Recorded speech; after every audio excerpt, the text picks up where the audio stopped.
Praise the lord. 5 రొట్టెలు 2 చిన్న చేపల గురించి ఈరోజు మనం ధ్యానిద్దామండి. మత్తయి రాసిన సువార్త 14వ అధ్యాయము 13వ వచనాన్ని నేను చదువుతున్నాను. యేసు ఆ సంగతి విని దోణి ఎక్కి అక్కడ నుండి అరణ్య ప్రదేశమునకు ఏకాంతంగా వెళ్ళను. జనసమూహాలు ఆ సంగతి విని పట్టణముల నుండి కాలినడకను ఆయన వెంట వచ్చిరి. ఇక్కడ మనం గమనించినట్లయితే ప్రభు అయిన యేసుక్రీస్తు ఎప్పుడైతే అరణ్య ప్రదేశానికి వెళ్తున్నాడో అని ఈ యొక్క విషయాన్ని జనాలు విన్నారో, ఆ చుట్టుపక్కల ప్రాంతాల్లో ఉన్న ప్రతి ఒక్కరు కూడా పట్టణాల నుంచి కాలి నడకను నడుచుకుంటూ ప్రభు అయిన యేసుక్రీస్తు దగ్గరికి అరణ్యంలోనికి వెళతారండి. వెళ్ళిన తర్వాత అక్కడ ఏం జరుగుతుందంటే, యేసు ప్రభు అక్కడ వచ్చిన ఆ జనసమూహాలందరినీ కూడా చూసి వాళ్ళ మీద కనికరపడి ఒకరి తర్వాత ఒకరికి స్వస్థతలు చేస్తూ ప్రార్థనలు చేస్తూ వాళ్ళని విడిపిస్తూ వస్తున్నాడు. అలా పగల నుంచి సాయంత్రం వరకు అనేక మందిని స్వస్థపరుస్తూ ఉండగా, సాయంకాలం అయినప్పుడు ప్రభు యేసుక్రీస్తు యొక్క శిష్యులు ఆయన దగ్గరికి వచ్చి, సాయంకాలం అయిపోతుంది, వాళ్ళు తినటానికి ఏమైనా కొనుక్కోవడానికి వాళ్ళకి పట్టణానికి పంపివేయమని చెప్పేసి ప్రభు యేసుక్రీస్తును వేడుకున్నట్లుగా దేవుని యొక్క లేఖనాలు సెలవిస్తున్నాయండి. ఆ తర్వాత మనం గమనించినట్లయితే మత్తయి రాసిన సువార్త 14వ అధ్యాయం 16వ వచనాన్ని నేను చదువుతున్నాను.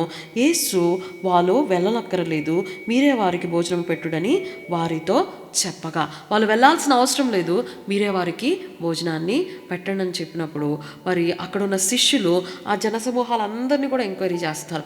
ఎవరి దగ్గర ఏమైనా ఫుడ్ ఉందా అంటే, ఒక చిన్న బాలుడు వచ్చి ఇదిగో నా దగ్గర 5 రొట్టెలు ఉన్నాయి, 2 చిన్న చేపలు ఉన్నాయని చెప్పినప్పుడు ఈ శిష్యులు కూడా ఆ బాలుడిని తృణీకరించకుండా తన దగ్గర ఉన్న ఆ 5 రొట్టెలు ఆ 2 చిన్న చేపలను తీసుకుని యేసు ప్రభు దగ్గరికి తీసుకువెళ్ళి, మీ దగ్గర ఏముందని యేసయ్య అడిగితే, యేసయ్య మా దగ్గర 5 రొట్టెలే ఉన్నాయి, 2 చిన్న చేపలే ఉన్నాయని చెప్పినప్పుడు మరి ప్రభు అయిన యేసుక్రీస్తు అక్కడున్న జన సమూహాలందరికీ కూడా దరిదాపుగా అనేక మంది ఉంటారు, అనేక మందిని కూడా ఆ పచ్చిక మీద కూర్చోనమని చెప్పేసి ఆజ్ఞాపించి శిష్యుల చేతిలో నుండి ఆ 5 రొట్టెలు ఆ 2 చిన్న చేపలు తీసుకొని ఆకాశము వైపు చూసి ఏం చేస్తాడో మనం చూద్దాం. చూడండి, ఆకాశం వైపు కనులెత్తి ఆశీర్వదించి ఆ రొట్టెలను విరిచి శిష్యులకు ఇచ్చెను. శిష్యులు జనులకు వడ్డించిన తర్వాత వాళ్ళందరూ తిని తృప్తి పొందిన తర్వాత 12 గంపలు ఎత్తుతారు.